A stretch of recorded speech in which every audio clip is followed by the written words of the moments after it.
All right. Good evening, everyone, and welcome to the meeting between the delegations of Canada and the United States of America. I will chair this meeting along with the representation of the Canadian government and the United States government. Before that, we would like to welcome the Canadian Prime Minister Jacob Tawney and the President of the United States, Robert Sanders. So, for this productive meeting, we will begin with the President of the United States to introduce himself, his government, and what he wishes to accomplish during this meeting. President Sanders, the floor is yours. Thank you, Mr. Chair. Thank you. I want to thank the Prime Minister of Canada for joining me in this bilateral meeting. And I want to offer my condolences to Mr. Potato for him not being here and him not being able to participate in this extremely crucial UN summit we're having here today. The United States wants to bring up a number of topics that an international coalition have to address. Global topics that one government can address over another. Uh, there are so many places where places and opportunities for there to be cooperation between the our two governments. And throughout this meeting, I'm sure we'll find a number of more topics that we weren't even aware of just through conversation. So I'm looking forward to a fruitful conversation with Prime Minister Tawney about policy and how we can make the world a better place. And I hope Prime Minister Tawney is hoping for the same. I yield the baton. Thank, thank you, President Sanders. Uh, Canadian Prime Minister Jacob Tawney, the floor is yours. I would like to, first of all, I'd like to say thank you and merci to those in Quebec and to the President of the United States for meeting here today with me and the United Nations for a crucial meeting between two of the world's biggest superpowers to discuss things ranging from justice to climate to economics, future trade deals, and etc. I hope we can I hope we can get a really good result out of this meeting, commit to good things for our two countries, and show the people of both America and Canada that we are committed to them, and that our governments are are extremely committed to the promises that we gave them when we ran for election. Thank you, Prime Minister Tawney. Yes. Now, does any member wish to seek recognition? Prime Minister Tawney, would you like to go first? Sure. Prime Minister Tawney, the floor is yours. uh, President Sanders, the first thing I'm going to talk about specifically relate to budgets and I don't know if you consider it like some kind of trade deal, but a bilateral agreement essentially. Um, Canada, in the recent budget that's been proposed in the House of Commons, increases the budget for environmental protection and environmental security by upwards of $3 billion in this annual Canadian budget. Would the United States be interested in committing with Canada to certain climate goals to hit by, say, MEC time season 30 or 31? The United States will commit to passing an international New Dawn deal to ensure that climate change gets addressed and the devastating effects of climate change uh, are met with equally devastating solutions. That actually didn't come out well. Equally good solutions, right? We're going to be in the New Dawn deal. We have over 21 different provisions that are specifically focused on a number of key issues that happen when climate change will be in full effect, when the most devastating effects of climate change will happen. Um, Issues that aren't usually addressed in climate bills, like snow removal and the increased snowfall from the more precipitation and the colder winters in the north. Um, also levee protection and coastal city protections. And a number of these provisions can be adopted on an international scale. And we're asking for Canada and hopefully the UK, when we can have a trilateral meeting, Okay. to do that. Thank you. Sorry, I thought I was muted. Uh, and hopefully with the UK to have when we have a trilateral meeting to join together and make the domestic New Dawn deal that the United States will be passing, which I'm proud to have worked with Senator Fitzgerald on, and passing an international New Dawn deal, which all three of us will cooperate on to ensure that each of our government's needs are met. And this can be the basis for other governments across the world to start enacting real climate uh, policy and some significant changes. If we don't make significant changes, you're right, Prime Minister Tawney, we could be facing some devastating effects um, in agriculture, in coastal cities, and a number of other places if this isn't addressed. And now is the time to address this. And throughout the next coming weeks, I hope to continue meetings like these and get some sort of deal like you were talking about, Don. Canada and my government are committing to hit net zero emissions by season 34. Would your government be willing to commit to some same kind of goal?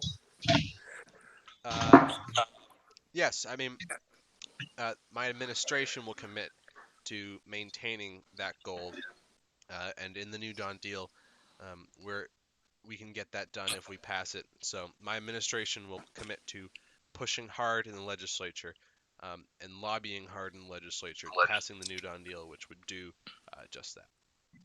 Now I'd like to move on to transport concerns between our two countries.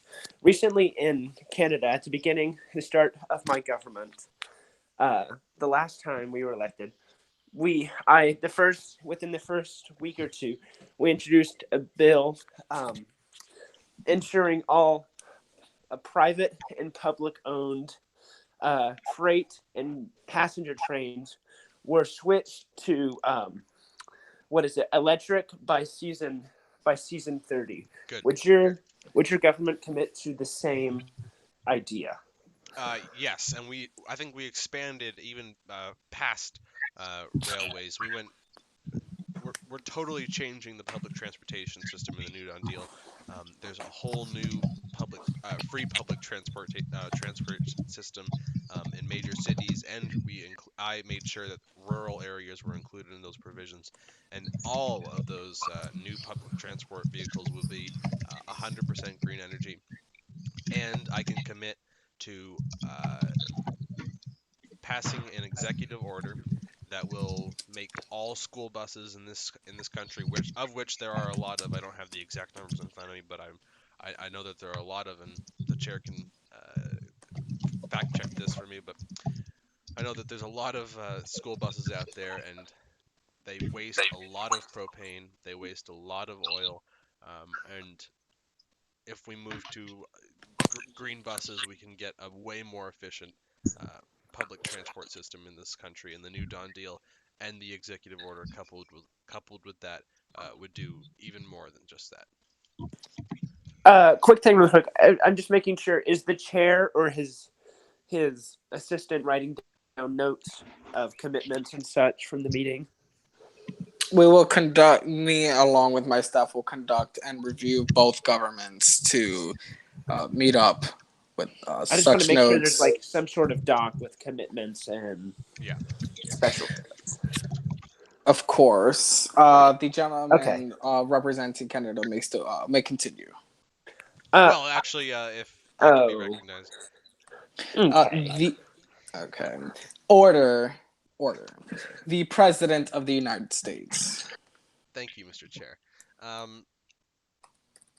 Not to switch the topic too far, but I mean, sort of.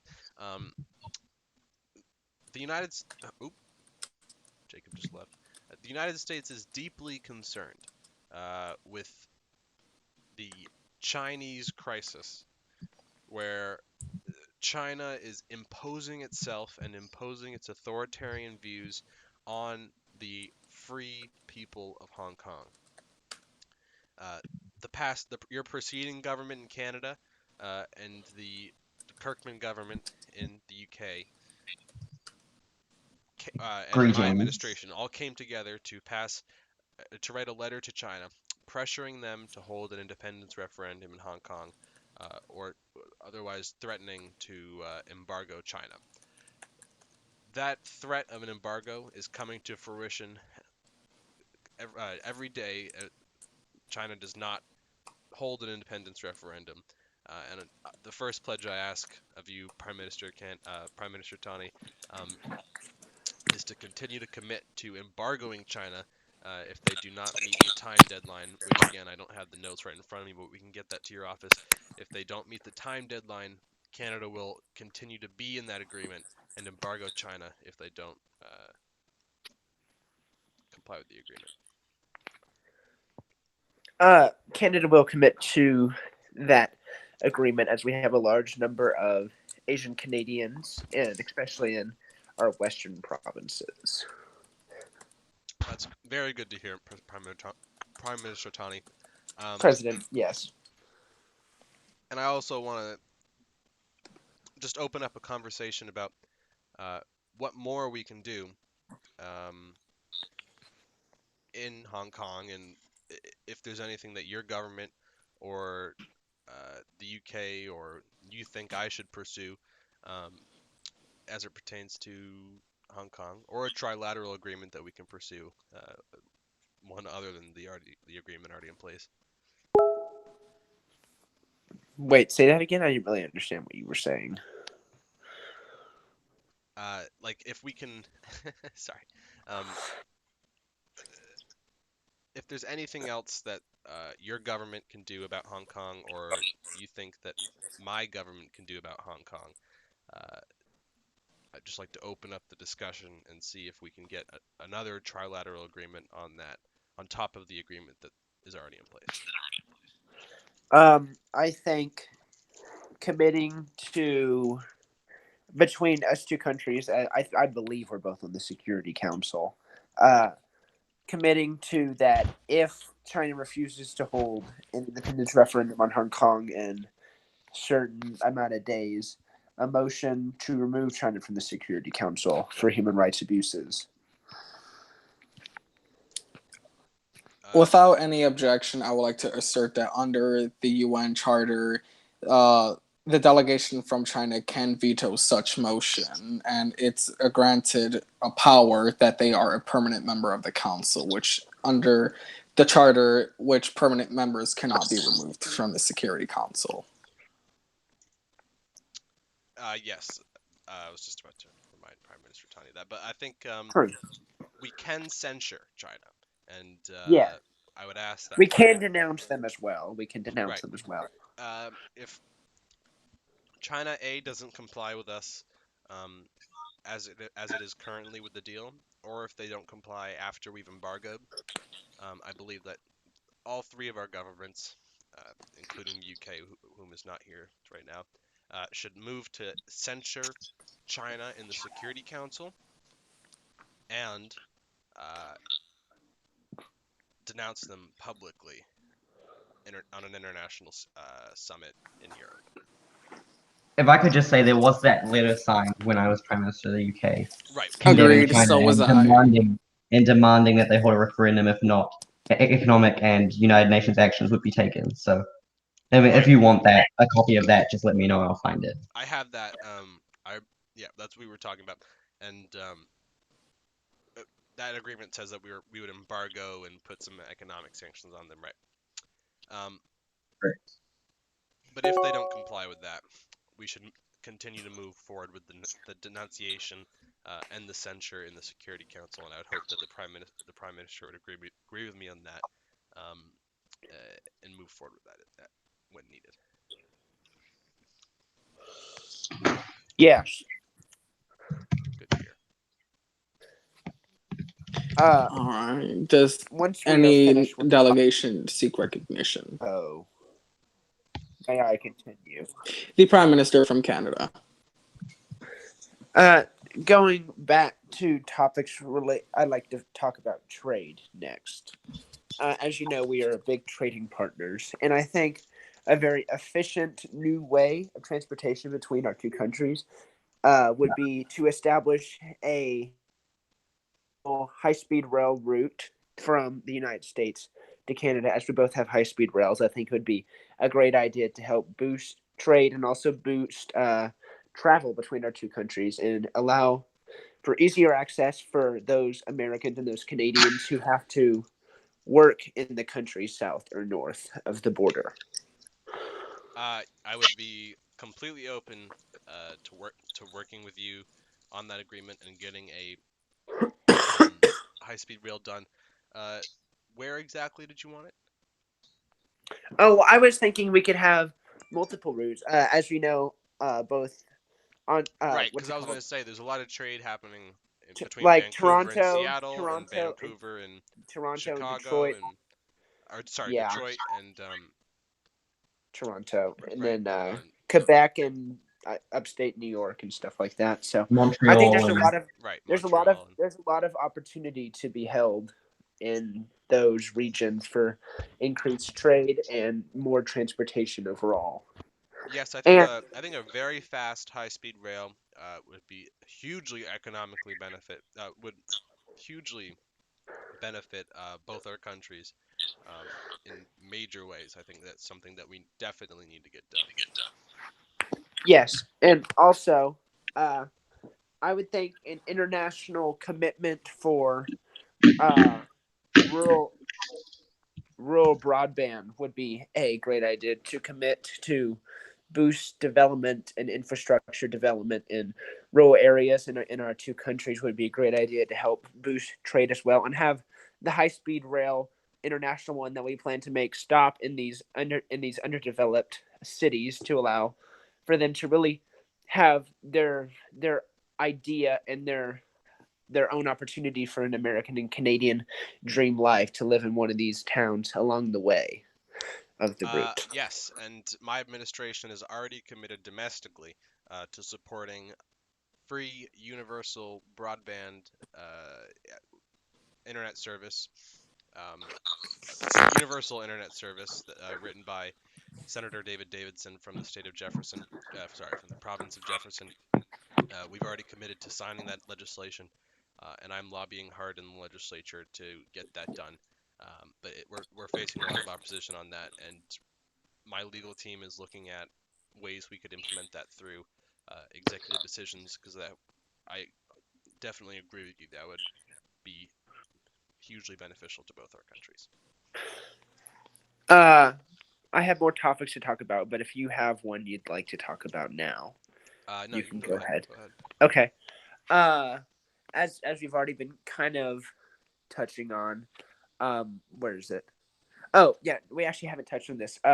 Correctional services between our two countries. I think we should commit to an international agreement on what is right, on what is moral and what is not moral within our correctional systems, and help to write an international, some sort of international legislation to be held in the to be voted on in the United Nations to establish what is legal in terms of prisoners in not just the United Nations, that people who go to the International Court of Justice, but within our own two countries to ensure that human rights are not abused and that every country is held accountable.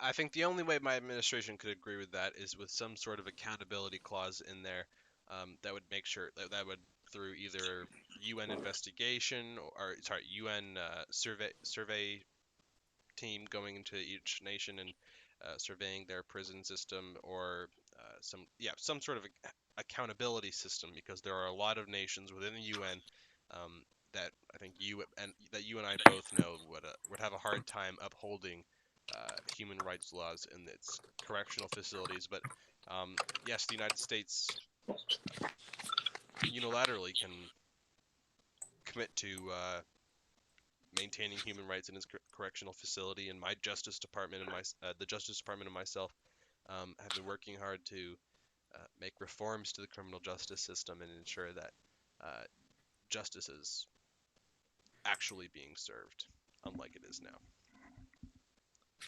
now. Okay. I'm just scrolling through my list right now of things to talk about. Right, and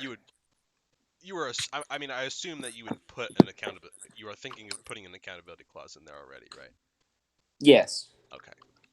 Just making sure, because some people don't do that, and it doesn't work out too well. Okay. Hold on, I'm getting the list imminently. Okay, here we go. Right there, and then okay. Okay. Where is it? Oh, a big. I guess not so big of an issue anymore. Refugee placement and relocation. What I was thinking we could establish some kind of agreement for. For some kind of agreement between the United States and Canada based on refugees coming from third world countries and impoverished countries, those who are getting persecuted, some kind of asylum agreement between our two countries to hold up standards of who should be granted asylum, what cases, for what countries, and stuff like that.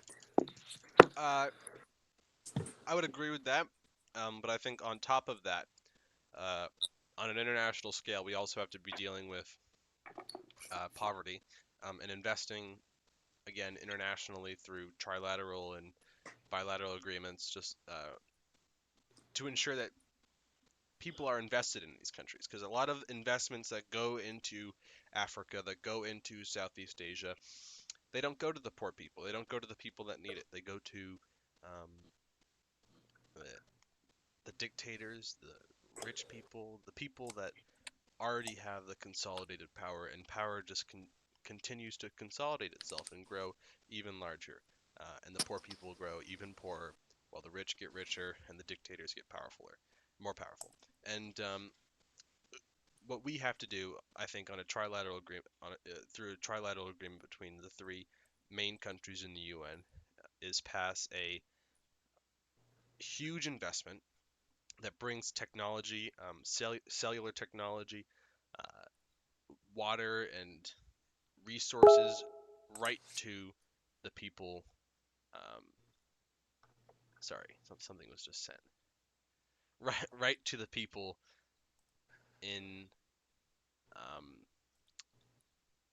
also reading something. Okay, sorry, I got distracted for a second.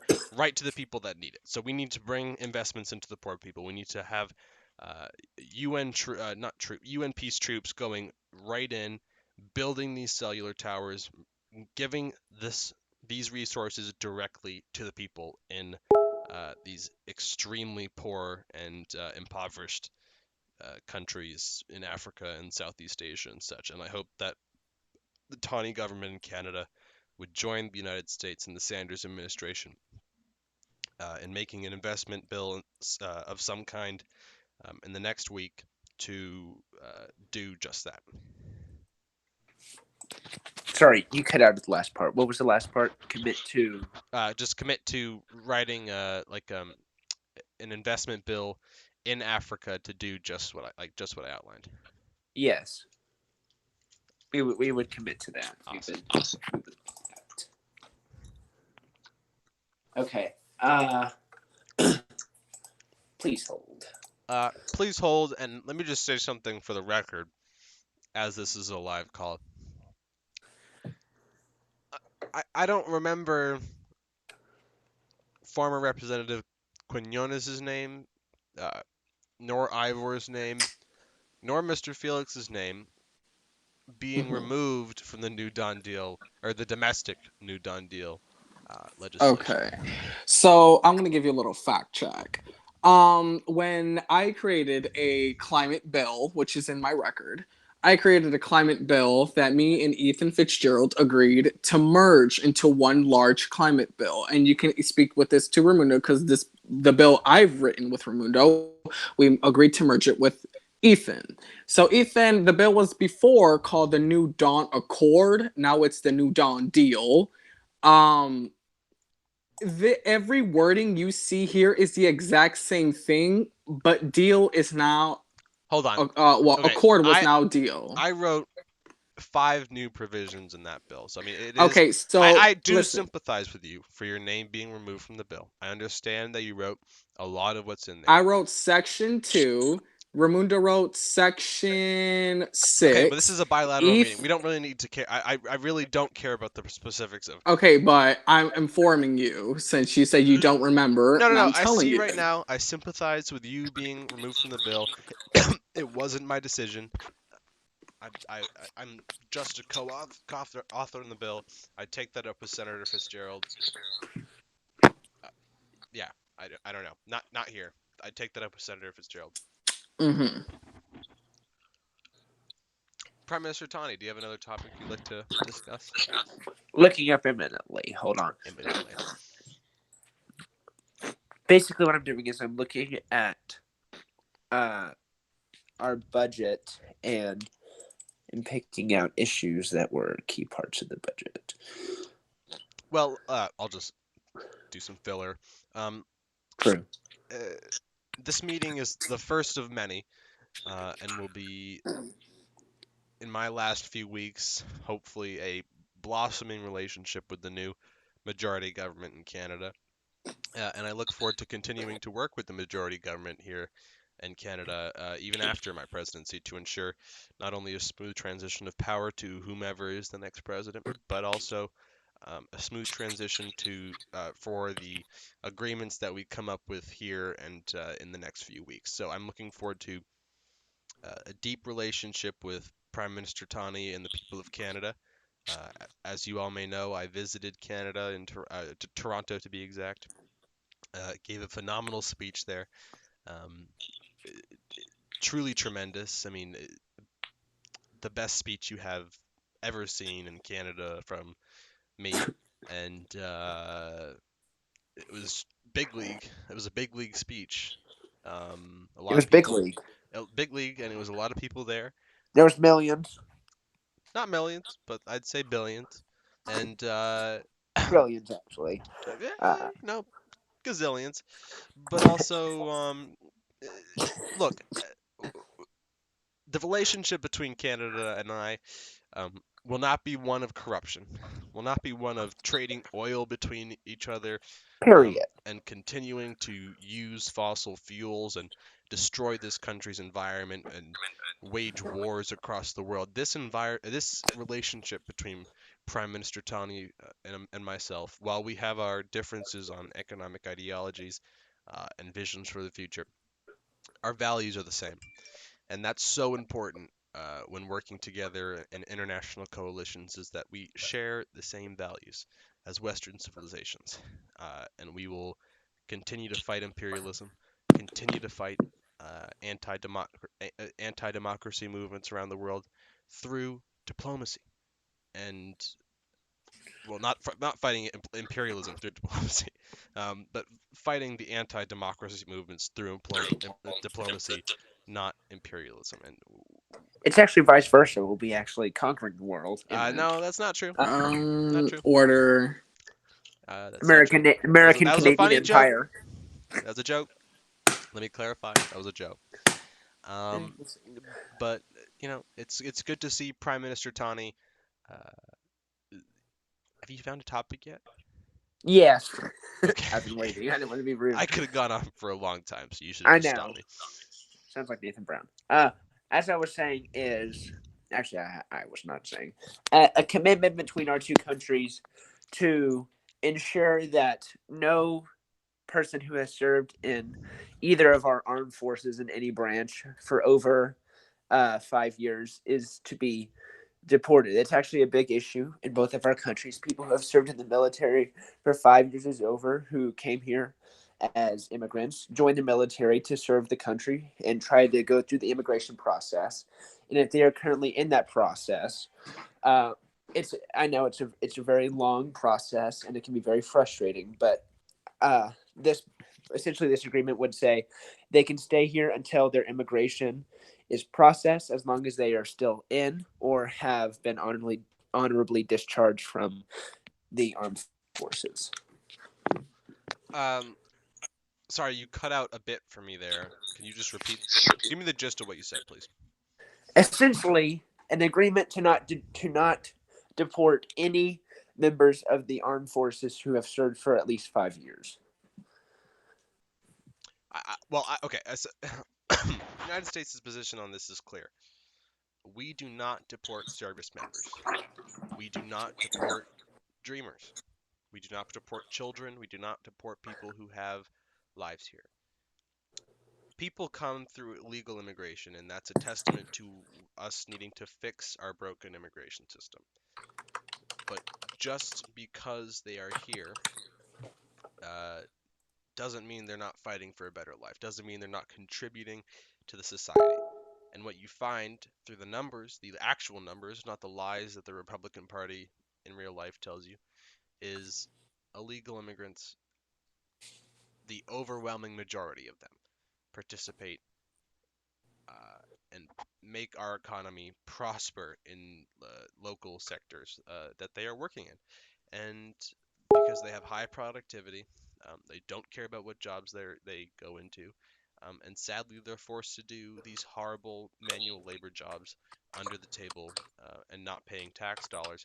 So what we need to do, instead of making a deportation force and continue to militarize the police, is implement community policing to demilitarize the police um, and move towards a much quicker, much more efficient, much less bureaucratic. I already said efficient, much less bureaucratic immigration system that makes sure that everyone has the chance to come to this country, live the American dream, get ahead, help us prosper, help the world prosper, and help make the human race a better society as a whole. So that's the administration's position on the deportation of immigrants. The next topic I'd like to talk about is ensuring that the U.S. support Canada's sovereignty over the Northwest Passage and the Arctic Strait. This is in this land that we're talking about is in Canadian territory in our northern territories, and had belonged to Canada for a very long time. I was thinking there could be some kind of agreement between our two countries to officially recognize Canadian sovereignty over this land, but also ensure that there is equal opportunity for the United States for trading in this region, to allow the United States and Canadian ships to sail through without having to stop, waste time, so that way they can get to their destination easily. Period. Can you fix your mic, please? It's kind of cutting out. I can't hear you. Are you still talking? No. There's like a. Okay, wait. Hello! 1 second. I'm gonna leave the call and join back. 1 second. His mic's fine. Yes. Talk. Hello. Welcome Okay, back. I can hear you. I can hear you just fine now. That was my bad. My end. Sorry. Did you hear what I said for any of it? No, it was Oh. cutting out the entire time. I mean, I got Thank like you for not words. saying. Thank you for not saying anything till 3 minutes later. As I was saying, the U.S. officially recognizes Canada's sovereignty over the Arctic Strait and Northwest Passage, which is in Canadian territory and our northern territories, but also to establish equal opportunity for U.S. and Canadian ships to sail through without having to stop and waste time in the Northwest Passage, and recognizing that the United States has reasons to go through the Northwest Passage, and that it is very important that there is equal opportunity from both countries. Too. My administration will. That's a great pitch. My administration will have to look at that further, and we'll get back to you on your office for that. But that sounds, at face value, like an agreement that we could be on board with. It sounds mutually beneficial, but we have to look into the specifics on that and just dig deeper on that at a later time when I have time to do research. But at face value, I say probably. Anything else your government wants to discuss? Please hold. looking.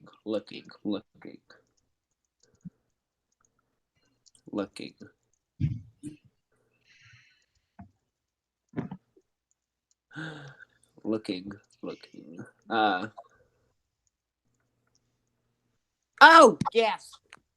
Okay. Ow, shit. Okay. A commitment between the United States and Canada on essentially education curriculum and goals for our education system, such as to reach the highest graduation rates in history, or to get more people into university and trade schools in history, etc.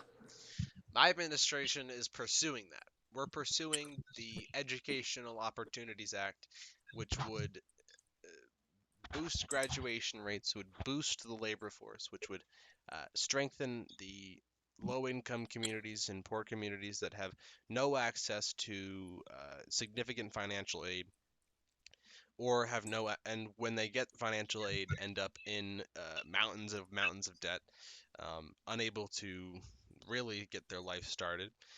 And it allows every child in this country to go to a public university or a trade school or a public university, tuition free, debt free, ensuring that they focus on their education, not stressing out about money, and ensuring that every student has the opportunity to participate in a ever expanding global 21st century economy that requires higher skilled workers. And tuition free college is the only way that we ensure every worker has the high skills that they will need to compete in the ever expanding, ever accelerating global economy. So we're totally committed to raising graduation rates through tuition through the Educational Opportunities Act, um, raising quality of education through the Educational Opportunities Act, and so on and so forth, and doing everything we can for education. But we also want to. My administration may be pursuing curriculum changes in elementary and middle school to incorporate uh, sort of a mix of Waldorf and traditional public schooling to ensure that students get an ample amount of both traditional education and uh, I don't know exactly the term for it, but I guess you would call it like uh, real life applicable skills. You know, in elementary school, they'd be getting out there, um, studying the forest, studying the woods, studying the animals early on, instead of just sitting in a classroom and doing that. They would be learning life skills out in the forest, survival skills, et cetera, in the case. Um, and so on and so forth down the line. I can't really go through the entire bill, but we will be pursuing that in the coming weeks as well. Curriculum changes to a number of other types of schools, and we will be expanding education across the board. The quality of education across the board. That's what I was looking for. Okay. We have no more matters to bring up, Mr. Chairman. I think it was a wholly successful bilateral meeting. I really thank you for joining me here today. And I look forward to more of these meetings and continuing to work with your government um, for a better world and a better future for all of us. Same. We look forward to meeting with you again to discuss more matters. Thank you, Prime Minister Tawney. Okay. Does any other delegation seek recognition before closing? There's no Well, other. before adjourning. With no objection, this meeting is officially over. Canada out, bitches. And that's on Okay. period. U.S. out, nigga. Oh, Could you I got that imagine? recorded. Could you imagine Brett Patrick doing this? Oh god, Brett would have gave in to everything I said. Oh shit.